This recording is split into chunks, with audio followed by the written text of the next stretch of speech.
Muitas pessoas têm tido seus sonhos destruídos pela falta de confiança absoluta em Deus. A Bíblia está repleta de exemplos de grandes sonhos cumpridos para a glória de Deus. Encontro com a Palavra é um programa escrito pelo Dr. Dick Woodward e narrado por Pastor Edson Bruno. Ouça e descubra verdades que lhe ajudarão no seu dia a dia. Com você, Pastor Edson Bruno.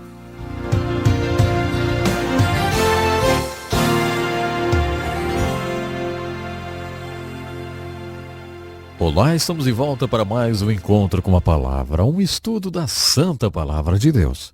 Em nosso último encontro, estudamos alguns casos de homens de Deus que tiveram um esgotamento. Vimos o exemplo de Moisés no livro de Números e há tantos outros cujas histórias estão nos livros do Velho Testamento. Homens que chegaram ao ponto de desejar que Deus lhes tirasse a vida. Tiramos uma lição para a nossa vida com o livro de Números e com o exemplo de outras pessoas da Bíblia que tiveram um esgotamento nervoso. É isso mesmo. Quando homens de Deus sentem-se esgotados, oram pedindo o que não devem. Por exemplo, que Deus lhes tire a vida. Mas porque eles têm um coração correto diante de Deus, Deus lhes dá uma resposta correta. No capítulo 8 do livro de Romanos, o apóstolo Paulo registrou um texto muito profundo. Ele disse que não oramos o suficiente porque não conhecemos a vontade de Deus. Sabemos que se orarmos segundo a vontade de Deus, receberemos aquilo que pedimos. Mas o problema é que na maioria das vezes não fazemos a mínima ideia de qual seja a vontade do nosso Deus.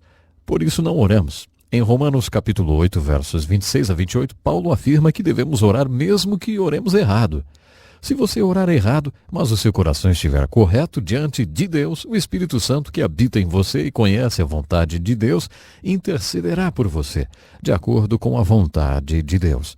Em outras palavras, se você orar errado e seu coração estiver correto diante de Deus, Deus dará a você o que é certo, mesmo que você não saiba o que é e como orar. Parece que funciona assim. Se o seu coração está correto diante de Deus, não tem como você não ser respondido. Mesmo que você diga, Deus me mate, estou deprimido, quero deitar e morrer. Deus não vai matar você, mas vai dar aquilo que você realmente precisa. No caso de Moisés, ele deu 70 homens para o ajudarem. Deus respondeu mais ou menos assim. Você acha que você tem que fazer tudo sozinho? Olha, Moisés, isso é um trabalho em equipe. Você precisa convocar mais pessoas do povo para ajudá-lo. Arrume 70 homens e traga-os ao tabernáculo. Eu porei neles o mesmo espírito que está em você. Isso não quer dizer que Deus tirou a liderança de Moisés. Significa que Deus dividiu a responsabilidade da liderança. Ele ordenou que Moisés repartisse essa responsabilidade com outras pessoas. Ele ungiu 70 homens. O sogro de Moisés já tinha sugerido que ele fizesse isso lá no capítulo 18 de Êxodo. Aparentemente, Moisés implementou a ideia quando Deus mostrou que isso era a ideia dele e não do seu sogro, que não pertencia ao povo escolhido de Deus. Elias, você lembra? Orou falando que queria morrer. Deus respondeu. Elias, você anda negligenciando a manutenção do seu templo, o seu corpo. Agora, deite-se aqui e durma um pouquinho. Então Deus fez cair um profundo sono sobre Elias e quando estava no meio do sono, Deus o despertou e disse, coma alguma coisa agora.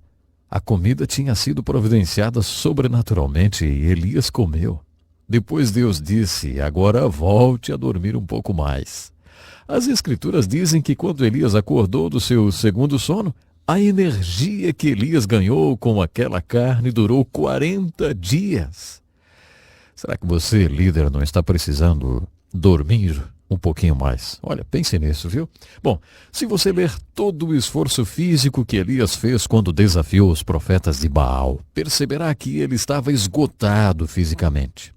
Um dos versículos sobre restauração mais importantes da Bíblia é o Salmo 23 e verso 3, em que Davi diz, restaura-me o vigor, guia-me nas veredas da justiça por amor do seu nome. Quando negligencio o meu corpo ou meu espírito e fico esgotado, tenho que passar por uma restauração. Em Números capítulo 11, Moisés foi a Deus esgotado, sem forças. Deus disse: você precisa que sua alma seja restaurada, Moisés. Vou mostrar a você como fazer isso. Mostrarei alguns caminhos de justiça. Quero que você ande nesses caminhos de justiça durante 5 anos. Os caminhos de justiça o levarão à restauração. É assim que Deus restaura o seu povo quando está esgotado. Não é como macarrão instantâneo, ou café instantâneo, ou chá instantâneo. Vivemos num mundo muito impaciente, não é mesmo? Queremos tudo instantaneamente. Deus não nos dá as coisas de maneira instantânea. Pode ser que Ele nos dê algumas coisas instantaneamente, mas a restauração que vemos na vida de Moisés é muito prática.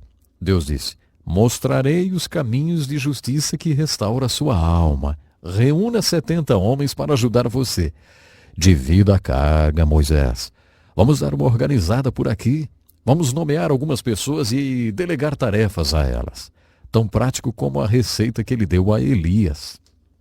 O que chama minha atenção é pensar que um homem tão importante quanto Moisés também pecava e chegava ao seu limite.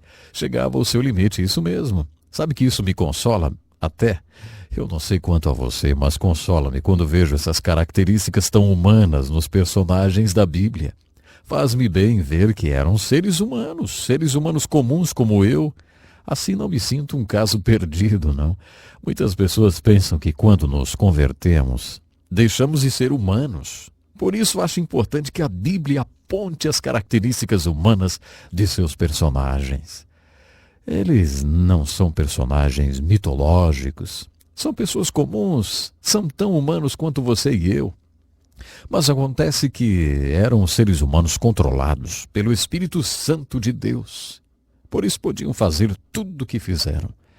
Gostaria de chamar a atenção para uma outra coisa no livro de Números. No capítulo 22 lemos a história da jumenta de um profeta. Você lembra? Deus queria fazer algo naquela ocasião, mas não encontrava um homem que o enxergasse, ouvisse e fizesse aquilo que ele queria.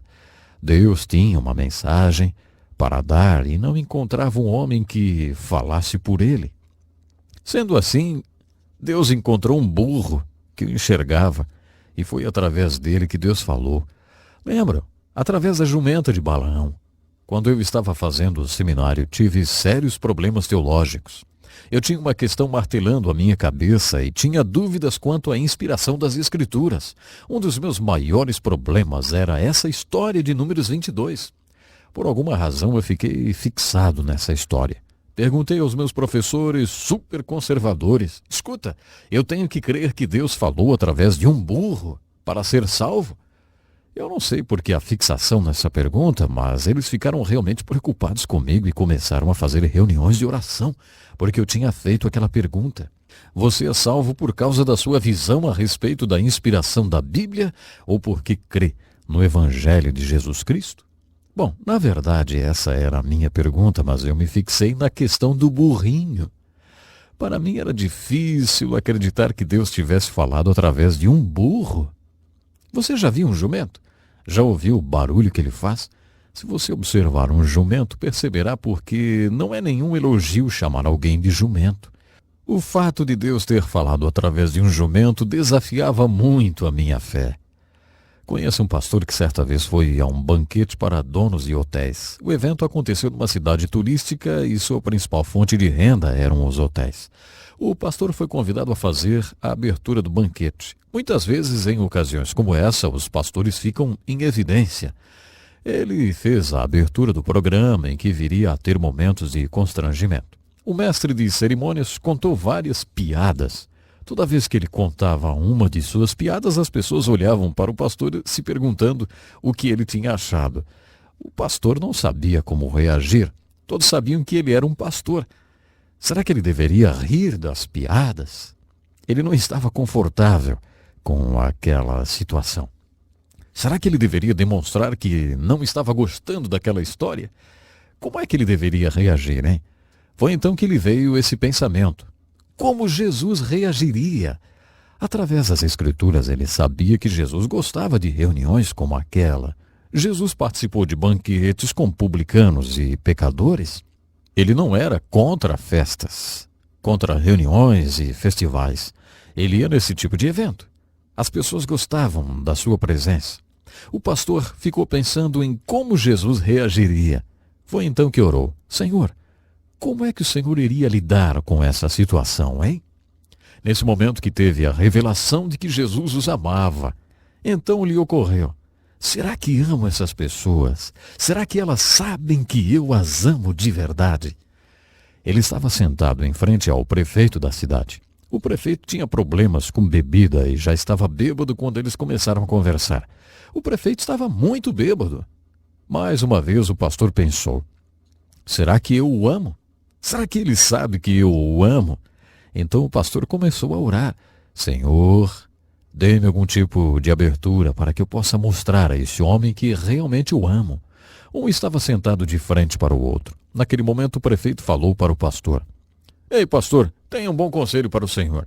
Quando entrei para a política, alguém me disse: não chame as pessoas pelo que você vê nelas, mas pelo que elas realmente são. O pastor respondeu: Prefeito, muito obrigado pelo seu conselho. Na verdade, acho que ele é tão bom que farei um sermão sobre ele. Não chame as pessoas pelo que você vê nelas, mas pelo que elas realmente são. O prefeito respondeu: se você fizer um sermão baseado nesse conselho, eu vou à sua igreja para lhe ouvir. É só dizer para minha secretária quando será e eu estarei lá. O pastor ficou impressionado com o que tinha ouvido. Foi então que lhe ocorreu um pensamento. Ele falou para o prefeito: sabe, prefeito, hoje o senhor solucionou uma dúvida teológica que eu tinha há anos. Ele disse: ah, é? E como assim? O pastor disse: quando eu estava no seminário era difícil para mim acreditar que Deus pudesse falar através de um jumento, mas agora ele falou comigo através do Senhor. O Senhor acabou de solucionar uma grande dúvida para mim. O prefeito achou aquilo incrível e caiu na gargalhada. Prometeu que iria ouvir o pastor pregar aquele sermão. E foi mesmo. O título do sermão era: Chame-os pelo que realmente são. O pastor acha que naquela noite teve uma revelação em relação a Números 22. E ao prefeito daquela cidadezinha, ele deve alguma coisa. A revelação foi a seguinte: de onde tiramos essa ideia que Deus usa apenas super crentes? Que Deus só faz super coisas através de super santos? Como eu já havia dito quando estudamos o chamado de Moisés, isso é um mito, não é verdade. Deus quer fazer coisas extraordinárias através de pessoas comuns que estejam dispostas a ser usadas e trabalhar. Creio que precisamos disso, de pessoas com disposição para trabalhar para Deus. Sabe, no livro de Números vemos a grandeza de Moisés, seu esgotamento e o seu pecado. Percebi que, assim como Deus usou aquele jumentinho, também usou Moisés, porque ele estava à disposição de Deus. Deus quer usar a você e a mim se estivermos à disposição dele. E você já se colocou à disposição de Deus? Se ainda não, faça-o agora. Deus quer lhe usar para fazer coisas extraordinárias. Até o nosso próximo programa. Que lição importantíssima. Obrigado, pastor Edson Bruno. Prezado ouvinte, coloque em prática o que você ouviu aqui. Sem dúvida, sua vida será grandemente abençoada. Este é um estudo escrito pelo Dr. Dick Woodward, na voz do pastor Edson Bruno. Escreva-nos e solicite o material. Nosso endereço é Encontro com a Palavra, Caixa Postal 2011, CEP 89201-970, Joinville, Santa Catarina. Até o nosso próximo encontro com a Palavra.